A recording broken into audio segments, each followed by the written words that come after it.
Lifecycle of JSP in Jakarta server pages.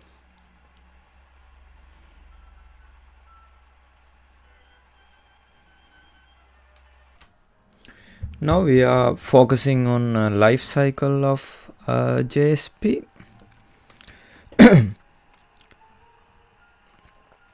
A JSP page services requests as a servlet.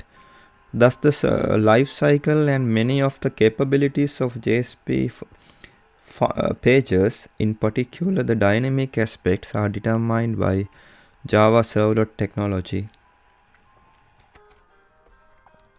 When a request is mapped to a JSP page, the web container first checks whether JSP page servlet is older than the JSP page. If the servlet is older, the web container translates JSP page into a servlet class.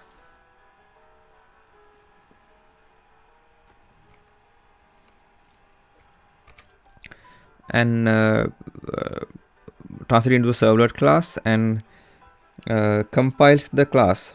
During development, one of the advantages of JSP pages over servlets is that the build process is performed automatically.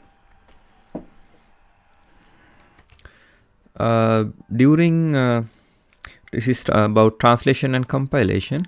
During the translation phase, each type of data in a JSP page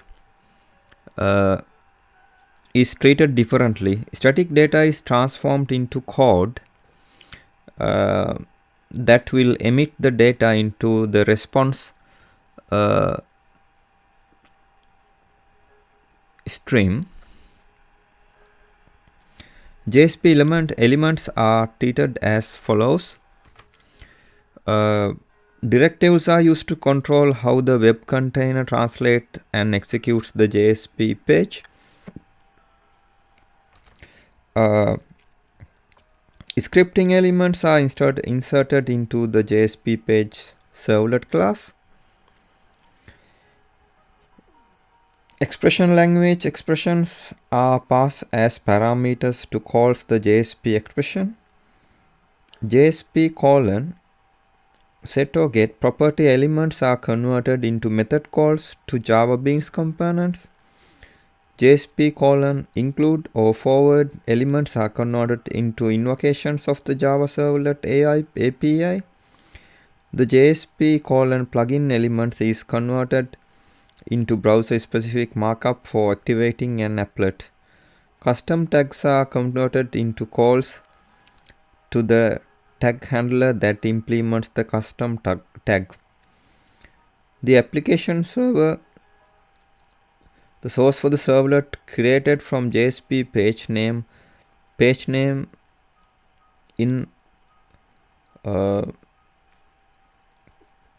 this file domain dir/generated/JSP/J2 ee-modules/var-name/page name _JSP.java. This is in Java Oracle version.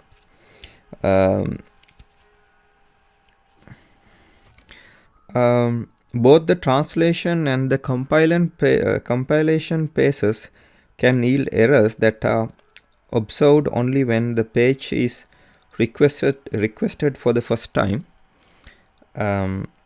If an error is encountered during either phase, the server will return Jasper exception and a message that include the name of the JSP page and the line where the error occurred. After the page has been translated and compiled, JSP page servlet for the most part follows the servlet life cycle. If the instance of the JSP pages servlet does not exist,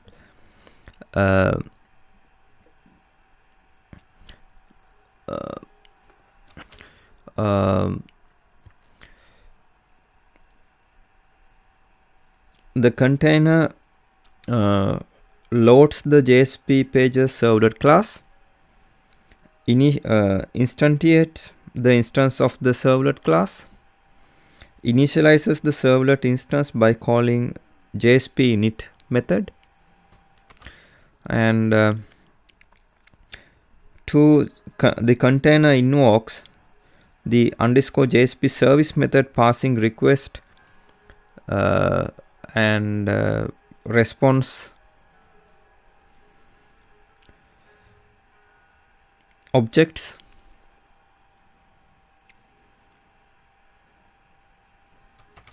And if the container needs to remove the JSP pages servlet, it calls the JSP destroy method.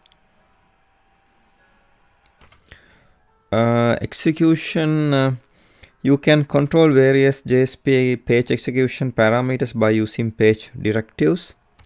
Buffering, when a JSP page is executed, output returned to the response object is automatically buffered. You can set the size of the buffering using the page directive greater than percentage mark at sign page buffer equal, for example, none, or xxxxb kb $sign less than. A larger buffer allows more content to be written before anything is actually sent back to the client, thus providing the JSP page with more time to set appropriate status codes and headers, or to forward to another web resource. The smaller buffer decreases server memory load and allows the client to start receiving more quickly. Handling JSP page errors. Any number of exceptions can arise when a JSP page is executed, to specifically that the web container should forward the control to an error page. If an exception occurs, including following page directive at the beginning of your JSP page, page and error page equal file name.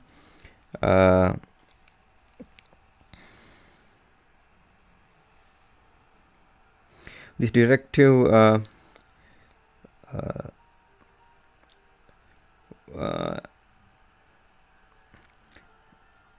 here the is error page equal true indicates that it is serving as an error page. This directive makes an object of the type javax.servlet.jsp.error data available to the error page, so that you can retrieve, interpret, and possibly display the information about cause of the exception in the error page.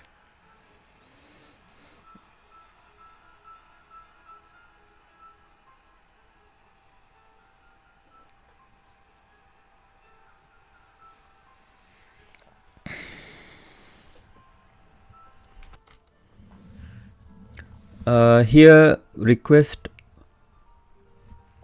if the request is first time, then it's is connected to the creation. It can connect to the translation,